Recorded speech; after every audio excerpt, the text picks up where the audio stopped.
सरस्वती विद्या मंदिर उच्च माध्यमिक विद्यालय पीढ़ीबंगा की ऑनलाइन क्लासेस में आपका स्वागत है। तो बच्चों अपने बात कर रहे थे एसक्यूएल की। एसक्यूएल में पढ़ रहे थे अपने डीसीएल डाटा कंट्रोल लैंग्वेज। और डाटा कंट्रोल लैंग्वेज के अंदर हमने दो प्रकार की कमांड का इस्तेमाल किया था और दो प्रकार की कमांडों को हमने पढ़ा भी था और उस एग्जाम्पल समेत समझा था। और अब जो कमांड है वो है ग्रांट कमांड। पहले जो हमने कमांड पढ़ी है वो कॉमेट कमांड है। कॉमेट कमांड का हमने यूज़ किया। कॉमेट कमांड का यूज किस लिए होता है?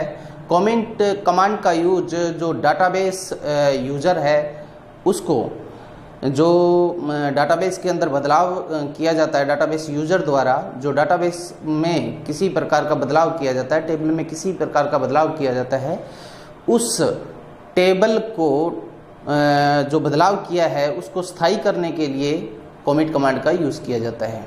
तो कॉमेट कमांड के बाद में हमने कमांड जो यूज़ की थी वो थी रोलबैक। रोलबैक कमांड में जो कॉमेट कमांड के द्वारा जो काम किया गया था उसको निरस्त करने का काम होता है। यानी कि कॉमेट कमांड में हमने डाटाबेस टेबल के अंदर जो बदलाव किया उसको स्थायी करने का काम किया था, और जो रोलबैक कमांड है उस स्थायी कार्य को, यानी जो आपने बदलाव किया था उस स्थायी किया था उस कार्य को, उसको क्या कर दिया था आपने, कैंसिल करने का काम किस में होता है? रोलबैक कमांड में होता है। ये हमने पढ़ा था, ठीक है। और अब पढ़ते हैं अपने ग्रांट कमांड को। ग्रांट कमांड यानी डीसीएल की तीसरी कमांड है ग्रांट। ग्रांट कमांड के द्वारा हम क्या कर सकते हैं, जो टेबल होती है डाटाबेस के अंदर, जितनी भी टेबल होती है, यूज़र उस टेबल पर कार्य करता है और कार्य करने की परमिशन, यानी कौन यूज़र डाटा को एक्सेस कर सकता है, कौन यूज़र डाटा को पढ़ सकता है, रीड कर सकता है, राइट कर सकता है, उसको एक्सेस करने का अधिकार प्रदान करने का काम किसमें होता है? ग्रांट कमांड के द्वारा किया जाता है, ग्रांट कमांड के द्वारा होता है। तो कैसे, देखो ध्यान दें, यह कमांड डाटाबेस यूज़र को टेबल एक्सेस करने की, यानी यह कमांड क्या काम करती है, जो टेबल है उसको एक्सेस करने की परमिशन देती है। किसको? यूज़र को। यूज़र को डाटा टेबल को एक्सेस करने की परमिशन प्रदान करती है। और इस इजाज़त में क्या काम होता है? जो टेबल होती है वो कहाँ होती है? डाटाबेस में। तो डाटाबेस में टेबल को पढ़ने के लिए, लिखने के लिए और अपडेट करने के परमिशन होती है। यानी टेबल को हम पढ़ भी सकते हैं, उसमें किसी भी प्रकार की चेंजिंग भी कर सकते हैं, रीड राइट कर सकते हैं, और उसमें किसी प्रकार की चेंजिंग करना चाहते हैं, अपडेटिंग करना चाहते हैं, सो कर सकते हैं। यह परमिशन दी जाती है किसमें? ग्रांट कमांड में। नीचे देखो इसका उदाहरण लिखा है, ग्रांट का यूज किया गया है। इस कमांड का जब यूज किया जाता है, जहां परमिशन देने का कार्य होता है, तो वहां पर ऑल कीवर्ड का यूज किया जाता है। इसमें टू कीवर्ड का भी यूज होता है। तो ग्रांट कमांड का यूज किया गया, ग्रांट ऑल ऑन स्कूल, यानी टेबल का नाम लिखा गया। स्कूल क्या चीज़ है? टेबल का नाम। ऑन मतलब किसके ऊपर आप ये अपडेटिंग, ये पढ़ने का काम या लिखने का काम, अपडेटिंग करने का काम, एक्सेस करने का अधिकार किस पर दे रहे हो आप? तो हमने लिखा है यहाँ पर स्कूल नाम की टेबल पर यह अधिकार दिया जा रहा है। तो grant all on school, school नाम की टेबल में ग्रांट परमिशन दिया जा रहा है। किसको परमिशन दे रहे हो? टू कोमल। किसको? टू कोमल। कोमल नाम का जो यूज़र है, लड़की है कोमल नाम की, तो उसको आप परमिशन दे रहे हो क्या करने के लिए? यानी डाटा को पढ़ने के लिए, लिखने के लिए, अपडेटिंग करने के लिए, यानी डाटा को एक्सेस करने का अधिकार आपने दिया है। किस कमांड के द्वारा? ग्रांट कमांड के द्वारा, with grant option. With grant option, grant command के द्वारा आपने किसको? कोमल नाम के यूजर को स्कूल नाम की टेबल में डाटा को पढ़ने, लिखने, अपडेटिंग करने का अधिकार दिया है। क्लियर? इसके बाद में अगली कमांड है रिवॉक कमांड। इस कमांड के द्वारा क्या काम होता है? इस कमांड द्वारा डाटाबेस यूजर को जो इजाजत दी गई थी, परमिशन दी गई थी, यानी जो परमिशन कहाँ दी गई है? ग्रांट कमांड के द्वारा दी गई है। किसको दी गई थी? कोमल नाम के यूजर को दी गई है। तो ये जो परमिशन दी जाती है, अधिकार दिया जाता है डाटा को एक्सेस करने का, टेबल को एक्सेस करने का अधिकार दिया जाता है, वो अधिकार रद्द भी किया जा सकता है, कैंसिल भी किया जा सकता है। और किस कमांड के द्वारा कैंसिल किया जा सकता है? रिवोक कमांड के द्वारा वो अधिकार, इजाज़त है, वो परमिशन जो दी गई है वो वापस ली जा सकती है, रद्द की जा सकती है। देखिए, इस कमांड द्वारा डाटाबेस यूजर को दी गई इजाज़त मतलब परमिशन को यूजर से वापस लेने का काम होता है। यानी यूजर से जो परमिशन पहले दी गई है उस परमिशन को कैंसिल किया जा सकता है, रद्द किया जा सकता है, परमिशन को वापस लिया जा सकता है। ठीक है, तो उदाहरण देखो, revoke all on school. Revoke command का यूज कर लिया, परमिशन लेने का काम हो रहा है। ऑल मतलब टोटल जितनी भी परमिशन दी गई है उन किस टेबल पर, किस टेबल पर? स्कूल नाम की टेबल पर। फ्रॉम किससे, यानी कि जिससे परमिशन दी गई है, फ्रॉम जिससे परमिशन लेनी है अपने को, किससे लेनी है? कोमल नाम के यूजर से। तो कोमल नाम को यूजर, कोमल नाम के जो यूजर है उसको जो परमिशन दी गई है वो वापस ली जा सकती है। तो ये रिवोक कमांड का यूज इस प्रकार से हमें करना है।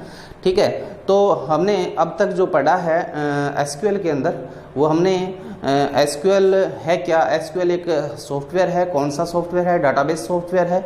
और इस डाटाबेस सॉफ्टवेयर के बहुत बेनिफिट हैं। हम डाटा को सुरक्षित रख सकते हैं, क्वेरी कर सकते हैं और इस पर बहुत कार्य किए जा सकते हैं। और डाटा शुद्धता से प्राप्त होता है, डाटा को बहुत बढ़िया तरीके से ये मेंटेन करता है। इस सॉफ्टवेयर के बारे में हमने पढ़ा। और इस सॉफ्टवेयर के अंदर जो ये सारा काम होता है, जितना भी काम होता है, उस काम को करने के लिए इसको कितने भागों में बांटा गया है? इस लैंग्वेज को, एसक्यूएल को 3 सब लैंग्वेज में मुख्यतः जो है 3 सब लैंग्वेज है। वैसे चौथी भी है, टीसीएल है, ट्रांजैक्शन कंट्रोल लैंग्वेज है, लेकिन सिलेबस में अपने नहीं है। तो मुख्यतः जो लैंग्वेज है इसको 3 सब लैंग्वेज में बांटा गया, वो है डीडीएल, डीएमएल और डीसीएल। ये वर्णन है। तो डीडीएल डाटा डेफिनेशन लैंग्वेज, और डीएमएल डाटा मैनिपुलेशन लैंग्वेज, और डीसीएल डाटा कंट्रोल लैंग्वेज। हमने जो अभी वर्णन किया है ये डीसीएल का चल रहा था, और हमने इससे पहले जो पढ़ा है वो डीएमएल को पढ़ा है, उससे पहले जो पढ़ा था वो डीडीएल को पढ़ा था। ठीक है, आज फिर थोड़ा सा टाइम है, चर्चा कर लेते हैं उसी विषय पर। तो जैसे डीडीएल की जो कमांड थी वो कितनी थी? 3 प्रकार की कमांड थी। और 3 प्रकार की जो कमांड है उनमें पहली कमांड थी क्रिएट टेबल। क्रिएट टेबल के द्वारा क्या काम होता है? ऑब्जेक्ट को बनाने का काम होता है, फील्ड को बनाने का काम होता है। Object, field, attribute, domain, column, कई नामों से इसको जाना जाता है। तो टेबल की जो संरचना होती है उसको बनाने का काम किसके द्वारा किया जाता है? क्रिएट टेबल के द्वारा किया जाता है। यानी जो डीडीएल होती है, डीडीएल के अंदर टोटल जो काम होता है वो किससे संबंधित होता है? एक संरचना से, स्ट्रक्चर से संबंधित काम होता है। टेबल की जो संरचना होती है, स्ट्रक्चर जो होता है, उससे संबंधित ही काम होता है। ठीक है, तो डीडीएल के द्वारा पहली जो कमांड है वो है क्रिएट टेबल। क्रिएट टेबल के द्वारा हम क्या ऑब्जेक्ट को बना सकते हैं। ऑब्जेक्ट को बनाते वक्त किन बातों का ध्यान रखना पड़ता है? कांस्टेंट का, डाटा टाइप का, इन बातों का हमें विशेषकर ध्यान रखना होता है। कीज वगैरह का भी ध्यान रखना होता है। कीज निर्धारित की जाती है, प्राइमरी की, फॉरेन की, कैंडिडेट की, बहुत की होती है, तो उनका विशेषकर ध्यान रखा जाता है। इसके बाद में जो हमने ऑब्जेक्ट बनाए थे, निर्माण किया था, यानी कि जो फील्ड बनाए थे, उस फील्ड में किसी प्रकार का चेंजिंग करना चाहते हैं, बदलाव करना चाहते हैं, तो उसी के अंदर डीडीएल के अंदर दूसरी कमांड है, वो क्या है? Alter table. कौन सी है? Alter table. अल्टर टेबल के अंदर हम क्या कर सकते हैं? जो ऑब्जेक्ट आपने बनाए थे उसमें किसी प्रकार की चेंजिंग करना चाहते हैं, बदलाव करना चाहते हैं, तो कर सकते हैं। तो बदलाव करने के लिए उसके अंदर 2 कीवर्ड का यूज होता है, वर्ड होते हैं। कौन से होते हैं? एक तो होता है ऐड, एक होता है मॉडिफाई। ऐड के द्वारा नया ऑब्जेक्ट बनाया जा सकता है, जोड़ा जा सकता है। और मॉडिफाई जो है वर्ड है, उसके द्वारा हम क्या कर सकते हैं? मॉडिफाई के द्वारा जो ऑब्जेक्ट पहले से बना हुआ है उस ऑब्जेक्ट के ऊपर दूसरा ऑब्जेक्ट बनाया जा सकता है, उसके स्थान पर दूसरा ऑब्जेक्ट जोड़ा जा सकता है। ये काम किया जा सकता है। ठीक है, इसमें भी विशेषकर उसी चीज़ का ध्यान रखा जाता है, जैसे डाटा टाइप क्या है, कांस्टेंट क्या है, कीज का है, इनका विशेषकर ध्यान रखा जाता है। ठीक है, इसके बाद में अगली जो कमांड है डीडीएल के अंदर, लास्ट जो कमांड है, तीसरी कमांड है, वो कौन सी है? अल्टर के बाद में ड्रॉप कमांड। ड्रॉप कमांड के द्वारा क्या काम किया जाता है? बदलाव करने का, ड्रॉप कमांड के द्वारा जो ऑब्जेक्ट आपने बनाए थे उसको मिटाने का काम किया जाता है। और मिटाने का काम है हम शर्तानुसार भी कर सकते हैं, वेयर का यूज़ करके शर्तानुसार मिटाया जा सकता है। एक ऑब्जेक्ट एक ऑब्जेक्ट को मिटाना या दूसरे ऑब्जेक्ट को मिटाना है या सभी ऑब्जेक्ट को मिटाना है, तो ये हम पर डिपेंड करता है। ठीक है, अगर हम कोई एक ऑब्जेक्ट, दो ऑब्जेक्ट मिटाना चाहते हैं तो शर्तानुसार वेयर का यूज करके हम ऑब्जेक्ट को मिटा सकते हैं। किसका यूज करके? ड्रॉप कमांड का यूज करके। ठीक है, इसके बाद में है अगली जो है सब लैंग्वेज है वो है DML, डाटा मैनिपुलेशन लैंग्वेज। ठीक है, डाटा मैनिपुलेशन लैंग्वेज क्या है? जैसे इसके अंदर जितनी भी कमांड है, कमांड का ग्रुप जो होता है जिनके द्वारा हम रिकॉर्ड इनपुट कराते हैं, रिकॉर्ड को देखते हैं, रिकॉर्ड में बदलाव करते हैं, रिकॉर्ड को डिलीट करते हैं, ये सारा काम करने के लिए इन कमांड्स का ग्रुप जो होता है उसी कमांड्स के ग्रुप को क्या कहते हैं? DML कहते हैं। ठीक है, तो DML के अंदर पहली जो कमांड होती है वो होती है इंसर्ट इनटू। इंसर्ट इनटू के द्वारा हम क्या कर सकते हैं? इंसर्ट इनटू के द्वारा हम रिकॉर्ड को इनपुट करा सकते हैं। 1 रिकॉर्ड, 10 रिकॉर्ड, 50 रिकॉर्ड, कितने भी जितने भी हम रिकॉर्ड इनपुट कराना चाहते हैं उतने रिकॉर्ड इनपुट करा सकते हैं।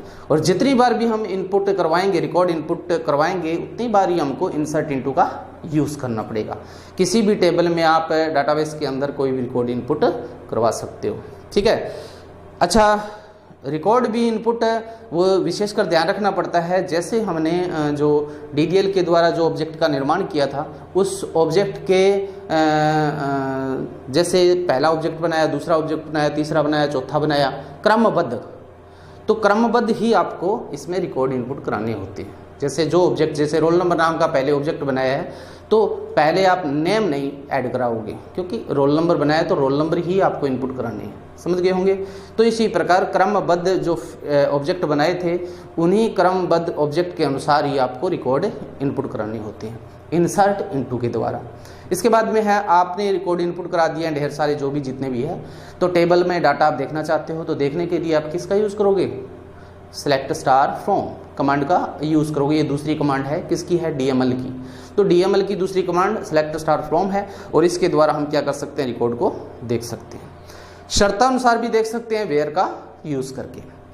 आगे चलते हैं। रिकॉर्ड में आप चेंजिंग करना चाहते हो तो चेंजिंग करने के लिए आपको क्या करना पड़ेगा? चेंजिंग करने के लिए आपको अपडेट कमांड का यूज़ करना पड़ेगा। अपडेट कमांड का इसमें यूज़ होता है तो सेट कीवर्ड का भी यूज़ होता है।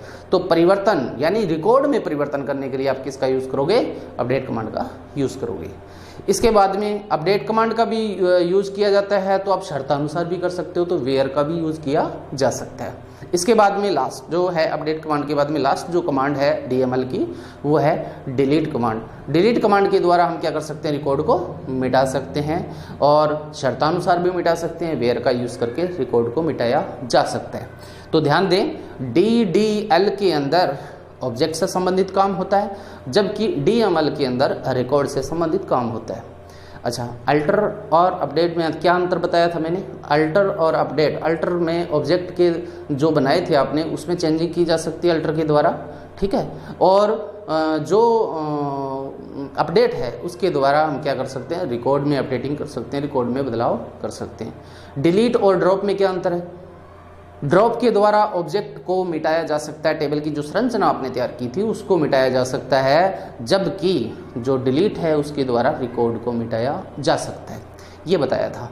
और लास्ट जो सब लैंग्वेज बताई थी वो क्या बताई थी मैंने? DCL बताई थी। और DCL के अंदर अभी अभी चर्चा की है, एक तो कॉमिट कमांड के बारे में, कॉमिट कमांड का यूज़ करते हैं, दूसरा हमने रिवोक कमांड का यूज़ किया और आज हमने ग्रांट कमांड और रिवोक कमांड का यूज़ किया। हमारे इतना ही टॉपिक है ये।